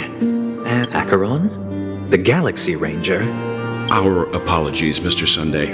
Nobody came to greet us, so we entered without permission. I hope you can forgive us. But even if there's no one to greet you, you should wait for the host. Don't you agree? Even without the famous Galaxy Ranger. As far as I know, the crew has officially accepted the family's commission, so coming here will be unnecessary for you. On the contrary, that's exactly why we're here, to ask you about the case and gather more information. We don't want any loose ends. Well, since you've come with goodwill, I have no reason to show you the door. Rest assured, he hasn't figured out that we went through those documents. While the truth remains a mystery, I'm getting close to it. I assure you that the traitor will soon pay the price. Let's hope justice will prevail soon. I have a question for you, if you don't mind. how did the family come to the conclusion that the murderer was within the family? With all due respect, it's in the IPC's interest to wreak havoc before the Charmony Festival, and the family has every reason to suspect the IPC's involvement. Well, other family heads share the same suspicions as you, but in my opinion, the true murderer would never have drawn as much attention as that ambassador did. Not to mention, I personally shackled him a while ago. However, I'll give you a suggestion regarding your suspicions, Mr. Yang. You should be more cautious of Aventurine. While the wicked can't break through high walls, they can plunge their evil dagger into the heart of the righteous. He's a businessman, not some philanthropist. But right now, he's out there handing out his wealth on the streets. And he went to the Clock Studios theme park all by himself. Who knows what kind of scheme he's cooking up? While the family is dedicated to keeping our guests safe, it might be wise for you to stay alert. You never know what unexpected troubles could arise.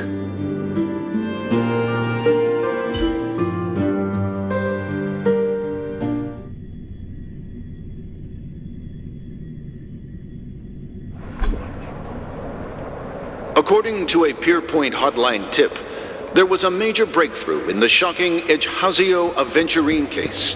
The suspect has been arrested. This fraud case has been linked to many departments within the Interastral Peace Corporation and the Intelligentsia Guild, causing a large drain in manpower and resources, resulting in the IPC taking a massive loss. The case's main suspect originates from Sigonia 4 and is one of the survivors of the second Kataka Abjin extinction event, who does not carry an interstellar refugee travel permit. As per Strategic Investment Department Head Diamond's sentiments, the IPC has appropriately relocated the suspect in the spirit of the Charter and will continue to conduct further investigations as to the motive of the suspect. What pretty eyes. Tell me, do they shine in the dark? Well, if they did, I'd sell them in a heartbeat. You don't know how many people long for your eyes to be closed forever. As a servant, you should not resist your master. Yet, you went and killed that man anyway.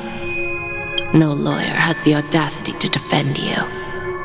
Perhaps you ought to represent yourself. Not difficult, but definitely pointless. You're pretty confident on your eloquence. Did you also think that when you lied to the Intelligentsia Guild? Ask and you shall receive. You wanted the perfect construction material. All I did was offer a possibility. It was just a small wager. If your luck holds out, the IPC will dig something up from the golden sands of Ejhazio. Maybe even the Sand King's remains.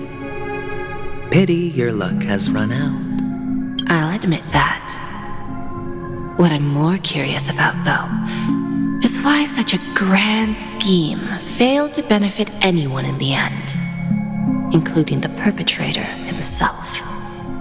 Madam, I already have what I want. To be brought before you for the next high-stakes gamble. Then let's talk about the second gamble. Tell me, what are you prepared to wager this time? My life. I bet you won't send me to the gallows. What do you want, then? I want your Lenore to meet with me. I have something to say. And then what? I want cash. It can't be that simple, can it? It is that simple. 30 tanbas. The remainder of my market value. 30 tanbas. No more, no less. With this money, I'll climb to even greater heights than you. Grasp even more riches than you. I wager you won't give me this chance. Which is why you should call him here. Interesting. A pity Diamond won't see you. No one gets to see him. From here on out, I am Diamond's representative, and I will decide on his behalf. You're wrong, 30 Tonbus. I'll give you that. And much more than that. Wealth, status, power. The IPC will give you whatever you want, even what you don't want. Kakavasha.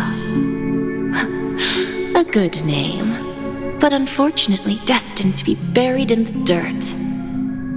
You, though, you deserve to live, to create even more wealth for us. Go, pick the clothes you like, then choose your desired identity. And then, use them well, child. May your plans never suffer failure. Life is like a long-term investment. Those who choose correctly, do the correct things, reach the correct outcomes, and show the world their value. People can't always make the right choices in their lives. But luck has always been on my side. I've never lost. Is it because Gayathra blesses me? Well, if that's the case, she must also be looking upon me right now. My success is inevitable. But what then? Even if I overcome this difficult trial, what would come next? What awaits me after this glorious gamble? An even more glorious one? Will I return triumphant with unending riches after countless successes, or will I encounter failure, never to return? I'm pretty sure you already have some ideas, lowly gambler.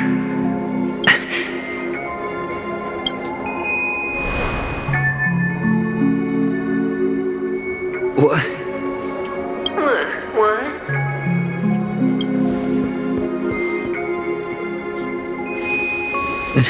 Am I dreaming, or have I gone completely insane? Perhaps both. Forgotten me already? When you were strapped to that electric chair by a mannequin warlords, who was it that gave you the idea? Fine. I may be crazy, but I'm not stupid. Get out of my head, newborn of the Harmony. The Harmony? Oh, don't play the fool. It's not the first time we've met. No need to be so polite. I'm you, and perhaps even more aware of yourself than you. Of what exactly you want. You're dying. And you still want to drag a bunch of unfortunate fools with you through death's door. That's why you're here, isn't it? A grand unveiling. You really think you can pull it off? Why not? Well, you may have fooled everyone, but you can't fool yourself. I can show you. Before you're entirely gone, I'll be with you for the last stretch of your road. Let's have a heart-to-heart while we walk.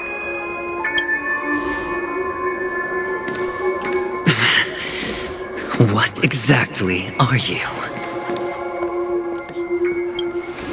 Most people in this world spend their entire lives just to reach one outcome. And I am that outcome. Kakavasha, I am your future. First, I'm hearing things, and now I'm seeing them. Great. Am I going to be elevated into the Harmony's Emanator next? Why are there no guests here? What's that? Just a Pepeshi? No. A child.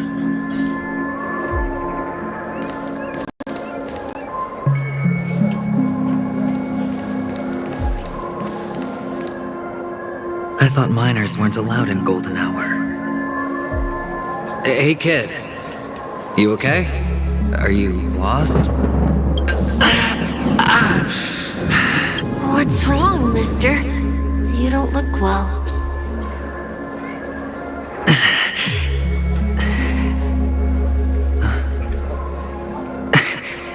Your eyes. Impossible. Who are you? They're pretty, aren't they? Sis said they're a gift from Mama Funga. Colorful eyes are said to bring good luck. Mister, you have pretty eyes too. Beautiful. Are you alone? Where are your parents? They're in that amusement park. Papa and Mama went in first. I'm just about to go look for them. I have to go. Goodbye, mister. Hope you have a good time, too. Those eyes. And Mama Funga. No, it can't. There aren't any Avgens left.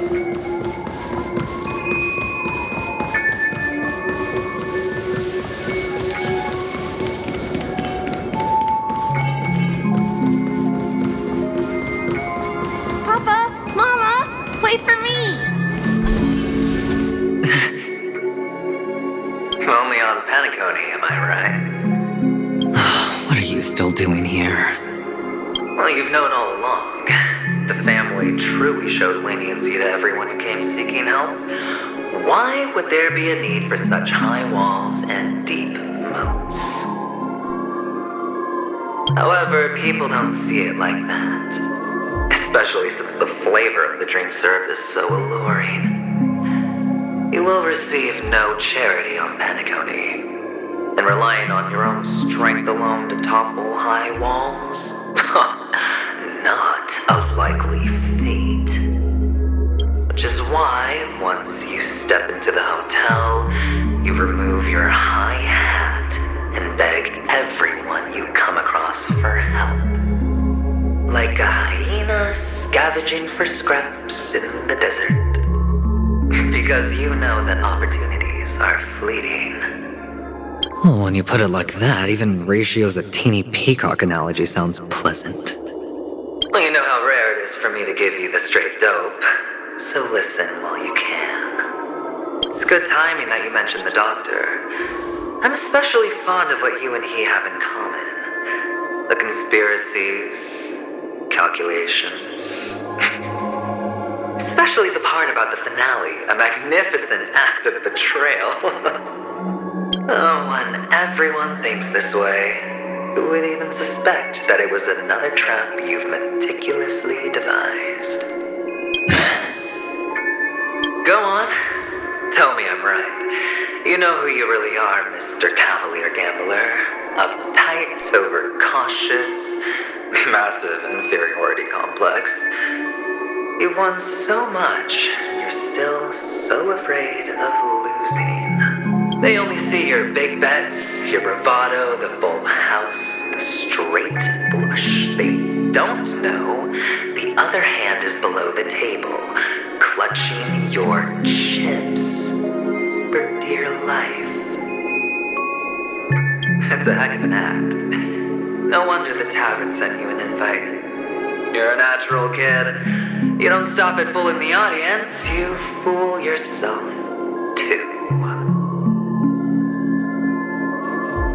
Well, the best way to prevent others from seeing your true colors is first being able to fool yourself. Of course. I know you all too well. But it's strange. Why did you decline that invitation? preservation. You had the chance to embrace elation. Was that not what you most wanted? But you chose the IPC instead. For the preservation? I doubt it. Do you even have anything in common with the preservation? Oh, I thought you knew. Didn't you say you had me pegged? We're done. Either stop talking or disappear from my sight. That's fine. But who exactly is about to disappear here? Well, it's not going to be me, anyway.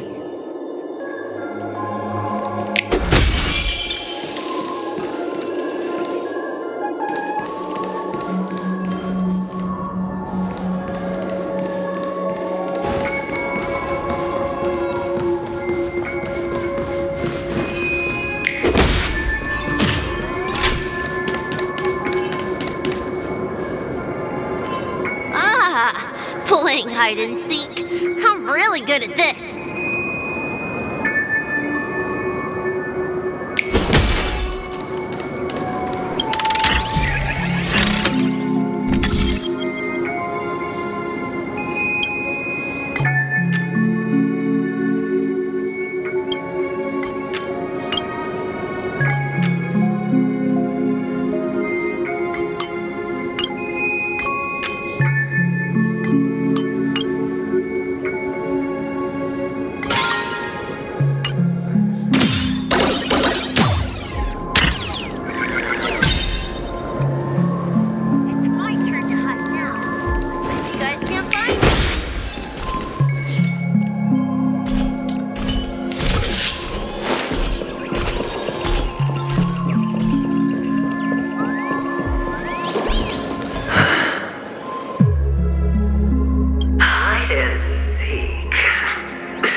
How many catechins were like jackals hot on your heels?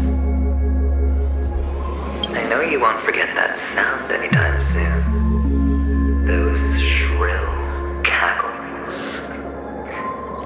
You had to hide right under the noses of those savages. You and Big Sis, playing dead, drifting in all that bloody water. Completely ruined that shirt. Shame. Wasn't that the last one Dad left behind? It wasn't ruined. I've always kept it. Come on. It's a rag. It's not like you can ever wear it. Now you don't have to hide. You probably won't even deign to get your pretty outfit wet in the rain. Well, your social capital has changed after all. I've never changed. On the contrary, now you're the one who does the hunting. The last round of hide and seek, and you get to be it. You should enjoy it. That child. Could he be in here?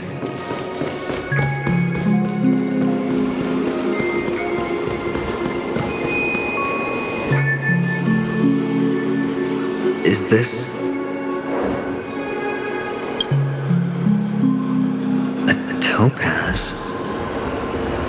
What is this doing here?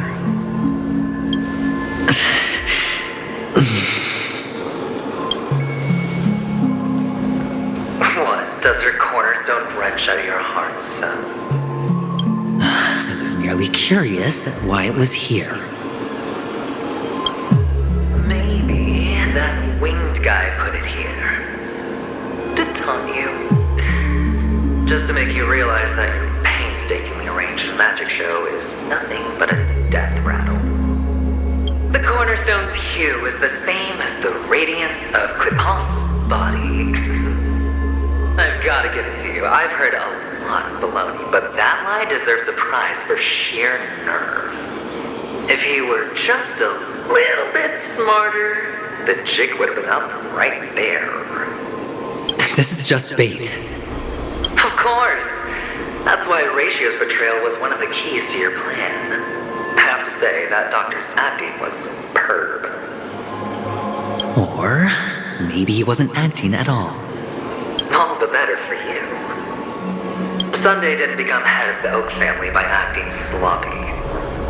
He's obsessed with control. You have to give him enough detail to satisfy his meticulous nature, but not so much that he gets suspicious. Which is why you had Horatio seek him out and leak the plan on purpose. To prevent the other party from suspecting anything. The intel you gave to Horatio was all true. You spoke the same to Sunday. Finally, Sunday took the bait, found the other cornerstone, and before you know it,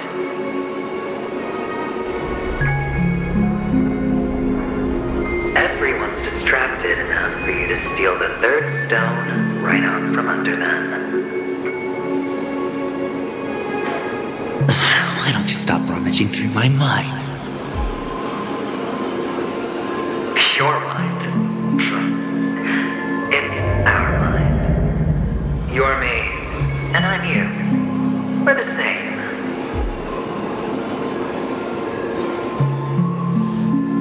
The best way to prevent others from seeing your true colors is to first be able to fool yourself.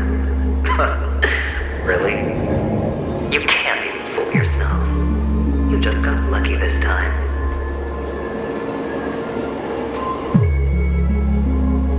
This is the other cornerstone in Sunday's hands. Rather beautiful green. Just like you. Smooth. Cunning.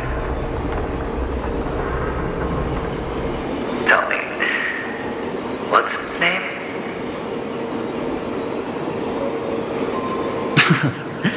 Why are you even asking me? Must I do all the work? Aventurine is the stone of luck and trickery. That's what she said when you received the stone, wasn't it? This type of stone isn't rare, but its hue is very similar to a certain gem. In fact, it's often used as a substitute. And that more precious gem is...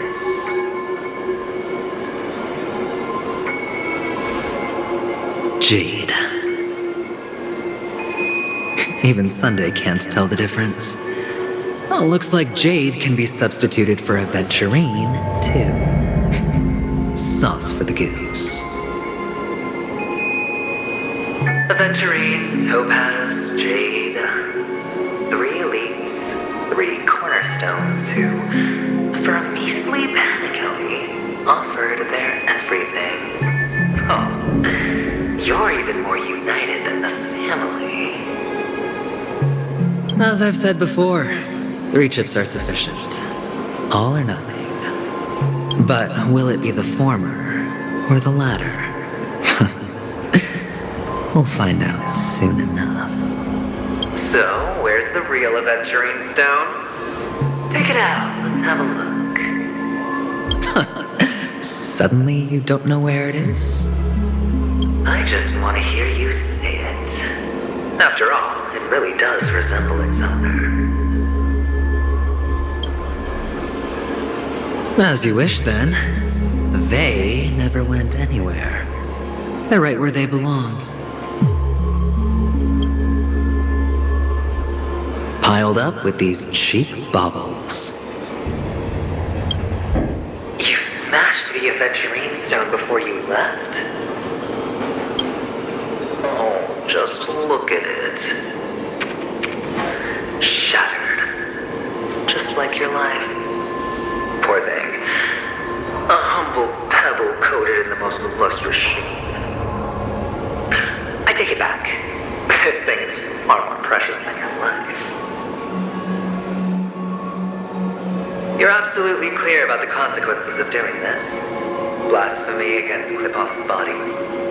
You think the IPC will let you get off scot-free? Well, Diamond has always been all about results. As long as I could create value far beyond the cost, the ends justify the means. How else would the family be fooled if there was no price to pay? Doesn't matter.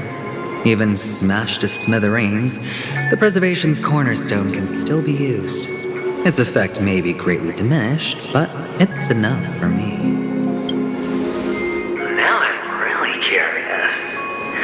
Why does every step you take involve reckless risks, and the choices you prepare for yourself always come with a strong impulse for self-destruction? Do you truly believe that the greater the risk, the greater the rewards?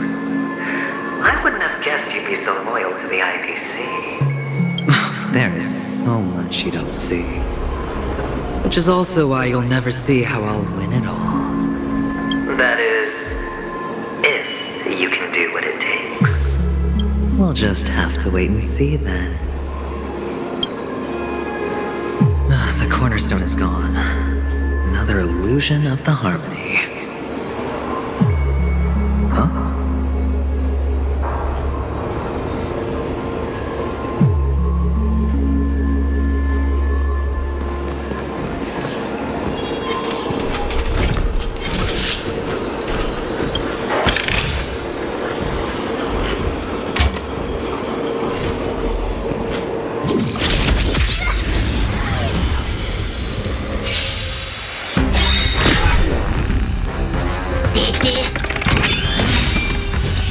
Good times never last. Time to say bye.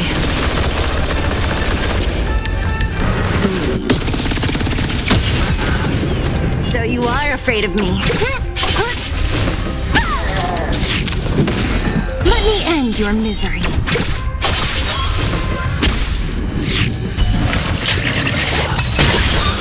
Looks like I've got a winning hand. Can't lose this one. Relax. The dice have been cast. Bust. Or maybe I'll take it all. Information in accordance. May as well kill them all.